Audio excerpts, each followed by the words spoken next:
మీ అన్నయ్య business trip మీద అదేదో ఊరెళ్ళి బ్యాంకాక్ వెళ్ళాడు.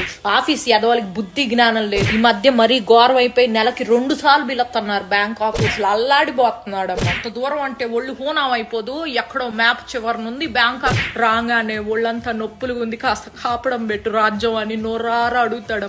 అల్లాడిపోతున్నాడు. పోనీ నేను కూడా వస్తానయ్యా నీతో పాటు, నువ్వు ఆఫీస్ పని చూసుకో అంటే, వద్దో రాజ్యం నువ్వు రామాక, కడుపులో నీళ్లు కదలకుండా ఉండు, వేళకి తిని పడుకో, నీ ఆరోగ్యం నాకు చాలా ముఖ్యం అంటాడమ్మా మహానుభావుడు. అల్లాడిపోతున్నాడు.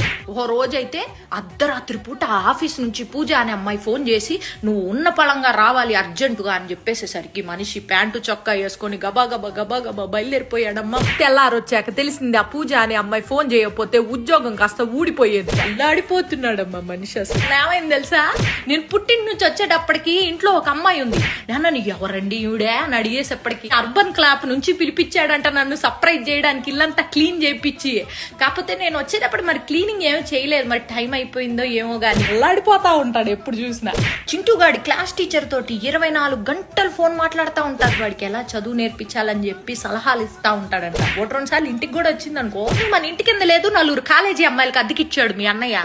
ఎందుకండి అంటే వయసులో ఉన్నారు, అర్ధరాత్రి ఏమన్నా అవసరం అవుతుందని చెప్పి కిందకి వెళ్ళి నేను హెల్ప్ చేస్తానని చెప్పి మహానుభావుడమ్మా. అల్లాడిపోతా.